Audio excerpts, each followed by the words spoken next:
Nuove iniziative a favore della tutela delle donne vittime di violenza volute fortemente dalla Presidente della Provincia Francesca Zaccariotto. Sentiamo Elisa Borri.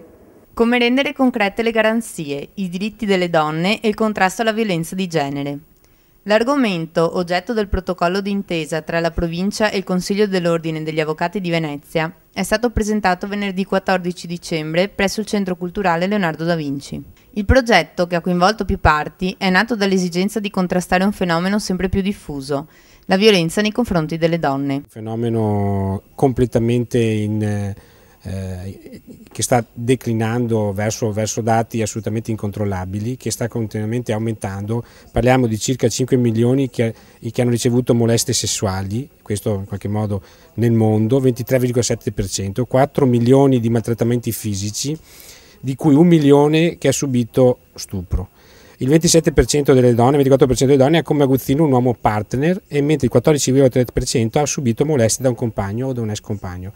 In particolare questo è un fenomeno molto delicato che va assolutamente fatto emergere, perché quello che vediamo noi è solo la punta dell'iceberg, ed è quello che è un dato che invece rimane sommerso, e che è quello delle situazioni che noi non conosciamo, perché le donne non hanno coraggio probabilmente di fare un primo passo per non dico denunciare, ma capire quali diritti hanno, se hanno delle soluzioni, se hanno qualcuno che possa aiutarle. Questo sportello ha proprio questa finalità, questo di primo approccio, e consentirà alla donna in modo riservato di avere una consulenza legale garantita con la privacy dedicata a lei, che gli consente poi di valutare quale scelta poi fare.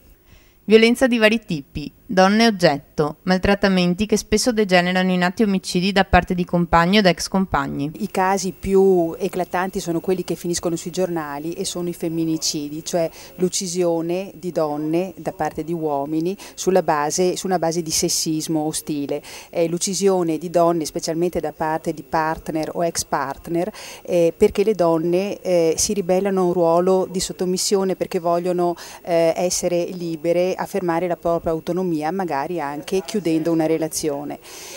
Questi però sono solo i casi che noi vediamo sui giornali. Esistono però diverse forme di violenza. Una violenza che è il maltrattamento, una violenza economica significa privare magari la propria compagna, la propria moglie di una disponibilità economica, una violenza psicologica, quindi minare l'autostima, insultare, violenza è anche l'isolamento, non permettere alla propria compagna, alla propria moglie di frequentare altre persone, tenerla chiusa, isolata. C'è anche una violenza che viene dai media, che viene dalla pubblicità, e quindi utilizzare la donna soltanto come fosse un oggetto, soltanto a pezzi, facendone vedere soltanto l'aspetto fisico e non restituendo l'immagine reale di quello che le donne sono e fanno tutti i giorni. Il protocollo siglato è un primo passo per aiutare le donne in difficoltà. Abbiamo chiesto all'avvocato Roberta Nesto, nonché responsabile del progetto, di spiegarci come la prima consulenza sia fondamentale. Abbiamo pensato insieme con dei colleghi di fare un coordinamento sovracomunale, quindi provinciale, e di cercare di dare una risposta concreta.